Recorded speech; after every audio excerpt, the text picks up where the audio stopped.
Bounce বলে clean bold সততার ঠিকাদার মাফলার জড়ানো অরবিন্দ কেজরিওয়াল। একা বিজেপি উইকেট ফেলল ইন্ডিয়া জোটের এক প্লেয়ারের।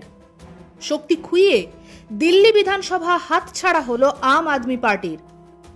দুর্নীতির বিরুদ্ধে লড়াই করে একসময় উত্থান হয়েছিল কেজরিওয়ালের, পরে ডুবেছিলেন সেই দুর্নীতিরই পাঁকে।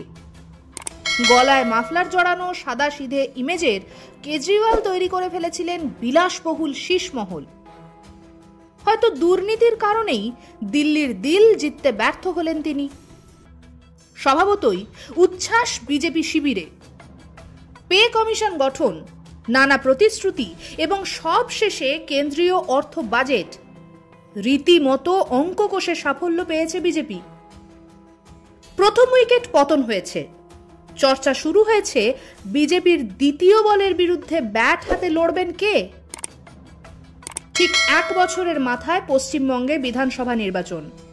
ব্যাট করবেন মমতা, আর একজন সততার প্রতীক। কেজরিওয়ালও এবারে তার জেতার ব্যাপারে নিশ্চিত ছিলেন, যেমনটা নিশ্চিত আছে টিএমসি। বিভিন্ন জনমুখী চটকদার প্রকল্প বাঁচাতে পারেনি দিল্লির তখ্ত।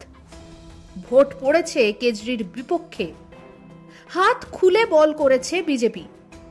কেজরির শোচনীয় পরাজয় কি ভাবাবে মমতাকে? লক্ষ্মীর ভান্ডারকে ছাপিয়ে যাবে দুর্নীতি অপশাসনের ইস্যুগুলি? শিক্ষক, অধ্যাপক, ডাক্তার, সরকারি চাকুরিজীবী, ব্যবসায়ী, সমাজের এলিট শ্রেণীর মানুষেরা তৃণমূলের সঙ্গে নেই। বারবার এই তত্ত্বই উঠে আসে বিশ্লেষণে। শহুরে ভোটাররাও তৃণমূলের সঙ্গে নেই, অতীতে তাও প্রমাণ হয়ে গেছে। গ্রাম দখলের লড়াইটা এই রাজ্যে বিজেপি ঠিকঠাক লড়তে পারলেই জয় খুব একটা দূরে থাকবে না পদ্ম শিবিরের কাছে। দিল্লির বিধানসভা নির্বাচনে জয় ছিল একটা রেফারেন্ডাম, দ্বিতীয় লক্ষ্য বঙ্গ।